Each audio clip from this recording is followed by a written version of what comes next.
We're going to do more with equations of lines, and we're going to add in parallel and perpendicular lines to what we already know. Slope, slope-intercept form. There's the point slope form. And this one's called standard form. I don't know that we're going to use that very much, but I wanted you to know what it was. So parallel lines have slopes that are equal or the same. Parallel lines have the same slope. Perpendicular lines have slopes that are, we're going to call it negative reciprocals. Now, I believe the technical definition is their product is -1.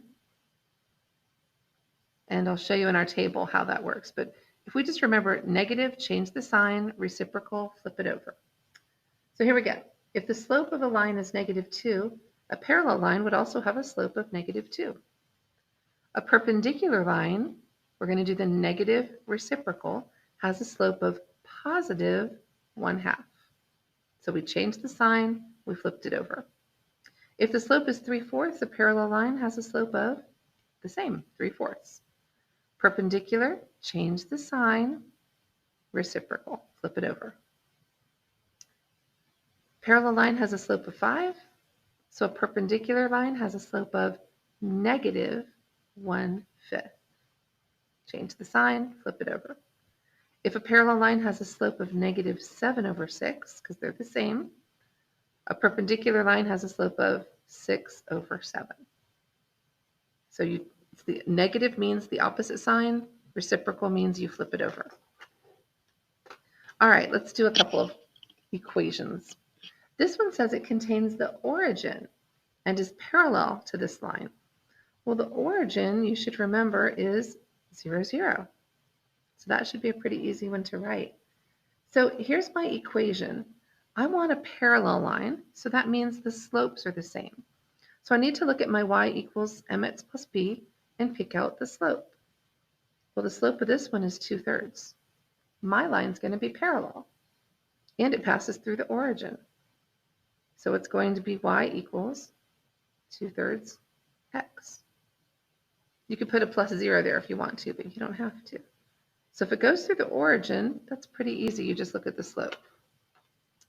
This one also contains the origin, 0, 0, and it's perpendicular to this one. Well, the slope of this one is 5. So what is the perpendicular slope? Well, opposite sign, reciprocal. Since it goes through the origin, it's pretty easy. Y equals -1/5 x. If we could just stay at the origin, life would be sweet. But we're going to change things. The next one says it has a y-intercept of -4. Ooh, they did make it pretty easy for us. The y-intercept is at 0, -4, and it's parallel to this line. Okay, again, parallel tells me to look for the slope that's the same. Now the y-intercept, isn't that just the b value? So they've given me everything I need. Y equals 9x minus 4. So we started out with some pretty basic ones just to practice parallel lines, parallel slopes, and perpendicular slopes. We're going to turn the page and take on a little bit more of a challenge. So this one says, state the equation of a line, contains the point 7, -6, and is parallel to this one. So parallel means I need to find the slope. Well, this isn't exactly in slope-intercept form. So we're going to put it in slope-intercept form. Slope-intercept form is when it says y equals. So I'm going to move everything that's not a y to the other side. So first I'm going to subtract 4x. Now, if you had written this as -18 minus 4x, you're not wrong, but I wanted it to be mx plus b form, so I'm going to put the x in the front. Now we divide everything by 3, and we get -4/3 x minus 6. Now from this, I'm only concerned with the slope. The y-intercept, I don't even need it to answer this question. I've got my slope, I can do parallel, and then I've got a point. So I'm going to use point slope form because that's the one, that's my favorite. I'll use a different one in the next example. Y minus -6 equals slope x minus 7. This is not pretty fractions. We can do it. We'll distribute our -4/3.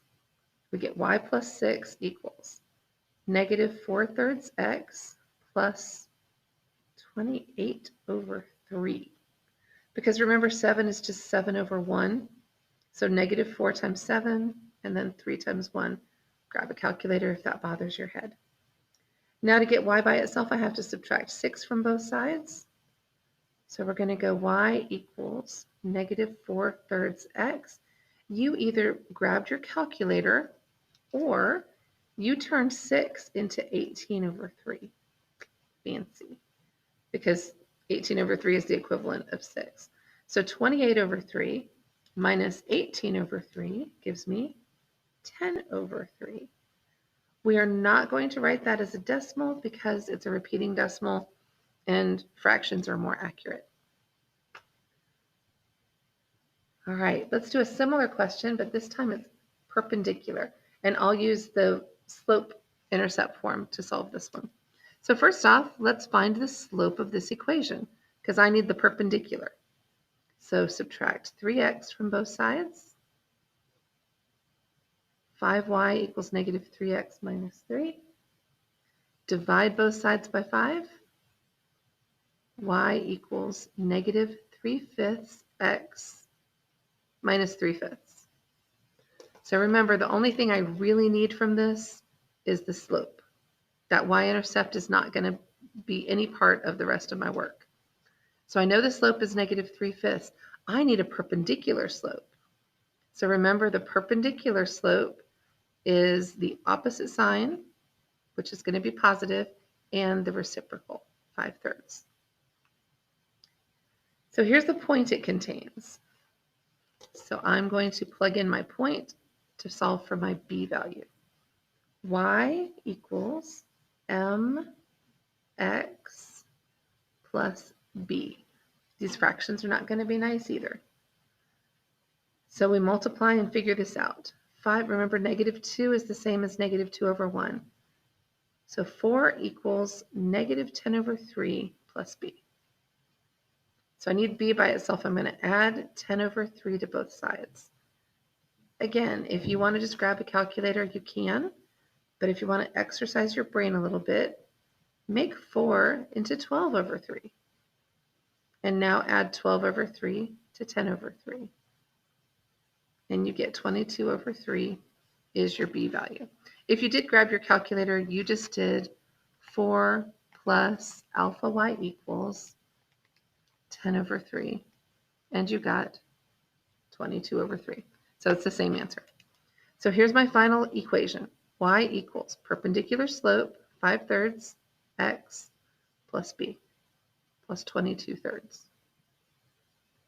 Don't forget when you write your final equation to use the slope they asked you for. If it's perpendicular, make sure you've changed it.